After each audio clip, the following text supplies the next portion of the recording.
नमस्कार, स्वागत है आपका अपने YouTube channel doctor Madhubala classes में। मैं हूं राजेंद्र कुमार वर्मा और आज हम करेंगे लोकसभा अध्यक्ष, जो लोकसभा के पदाधिकारी हैं अध्यक्ष, उसके बारे में आज हम करेंगे।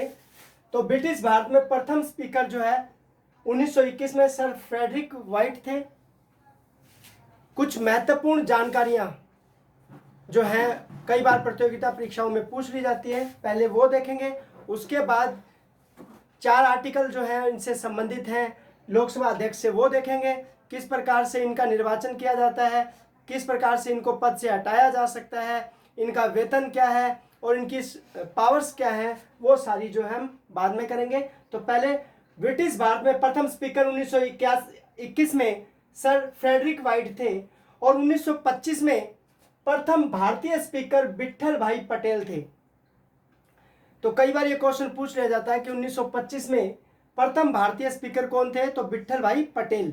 स्वतंत्रता प्राप्ति के बाद जब प्रथम लोकसभा चुनी गई तब प्रथम स्पीकर जो है वो गणेश वासुदेव मावलंकर,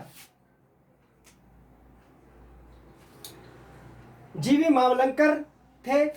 स्वतंत्रता के बाद प्रथम लोकसभा उपाध्यक्ष जो है कई बार पूछ लिया जाता है, अनंत शैनम आयंगर थे। दूसरी लोकसभा के अंदर ये अध्यक्ष बने। सर्वाधिक अवधि वाले स्पीकर बलराम जाखड़ थे, जो अत्यधिक समय तक रहे स्पीकर।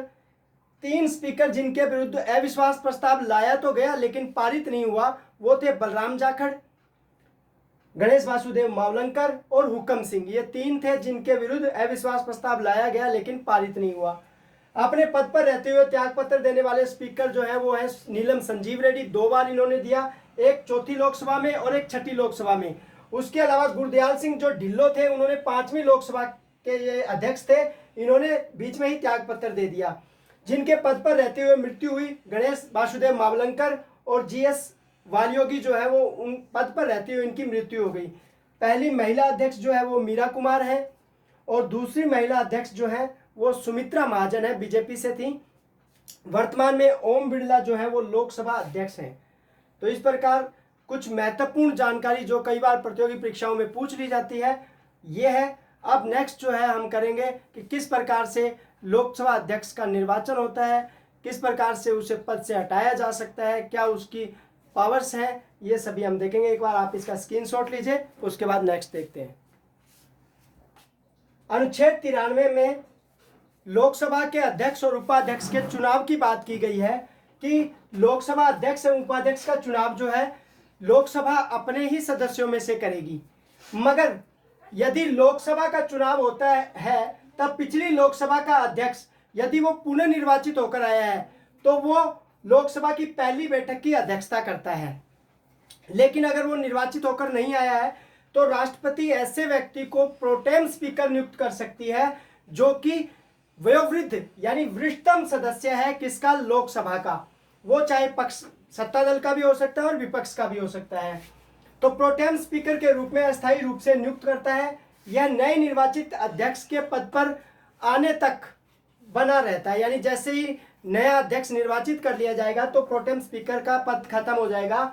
प्रोटेम स्पीकर जो है वो लोकसभा के मेंबर्स, जितने भी मेंबर्स होते हैं, उन्हें शपथ दिलाने का काम करता है और लोकसभा के जो नया अध्यक्ष चुनना है उसका चुनाव संपन्न करवाता है। लोकसभा अध्यक्ष प्रोटेम स्पीकर से MP के रूप में ही शपथ लेता है। निर्वाचित होने के बाद कोई शपथ नहीं लेता।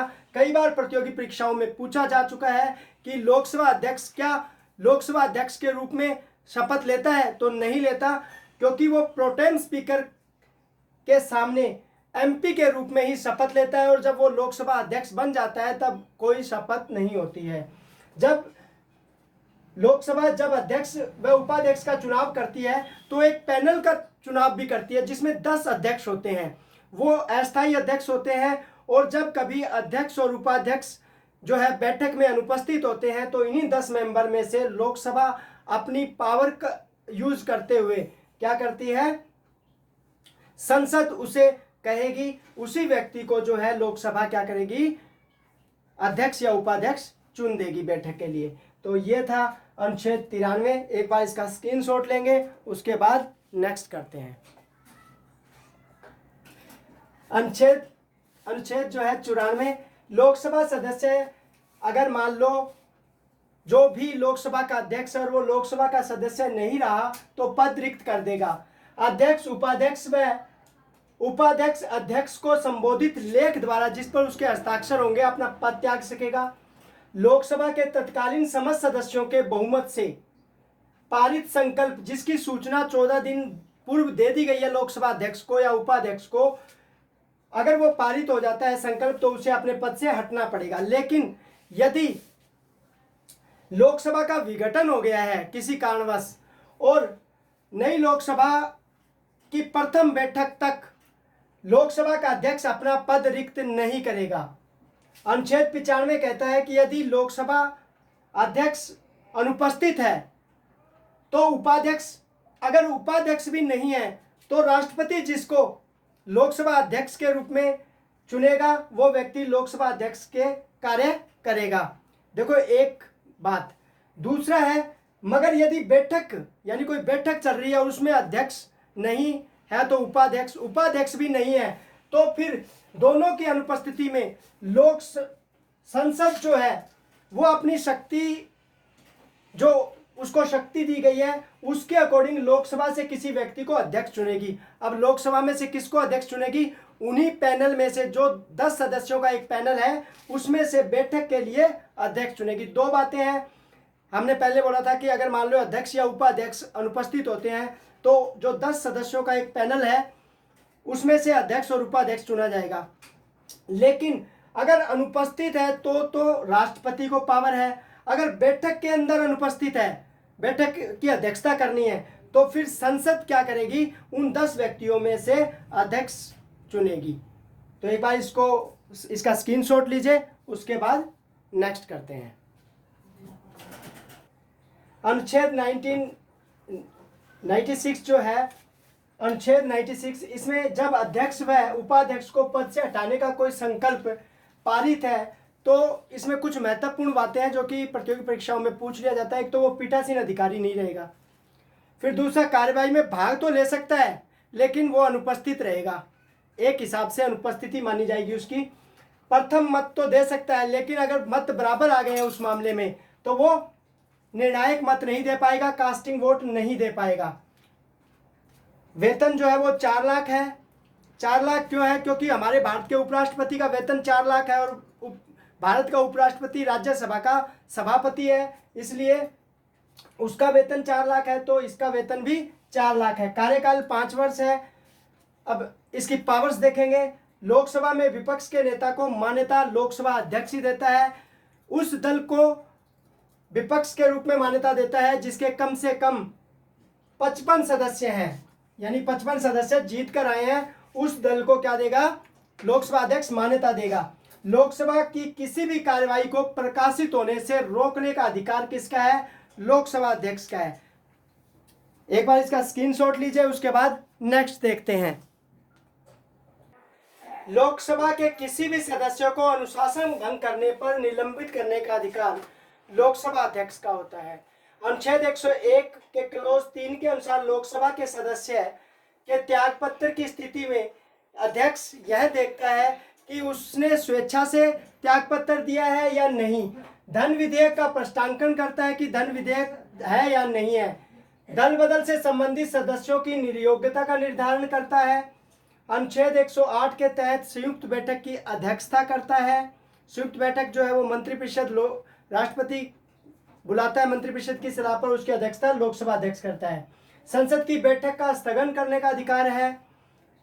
अनुच्छेद 100 में मत बराबर आने पर, किसी मुद्दे पर मत बराबर आ जाए तो निर्णायक वोट देने का अधिकार है। लोकसभा की बैठकों की अध्यक्षता करता है। नियम समिति, कार्य मंत्रणा समिति और सामान्य प्रयोजन समिति की अध्यक्षता करता है और अन्य जो स्थायी समितियां हैं उनके अध्यक्षों की नियुक्ति करता है।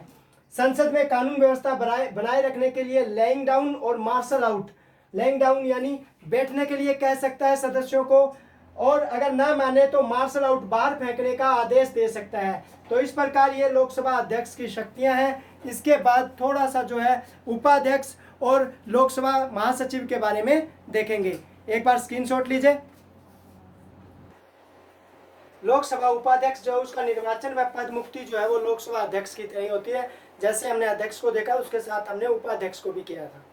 लोकसभा महासचिव, लोकसभा महासचिव की नियुक्ति राष्ट्रपति करता है। ये एक IAS ऑफिसर होता है, ये लोकसभा का स्थायी कर्मचारी होता है, लोकसभा अध्यक्ष की सहायता करता है और लोकसभा अध्यक्ष के प्रति उत्तरदायी होता है।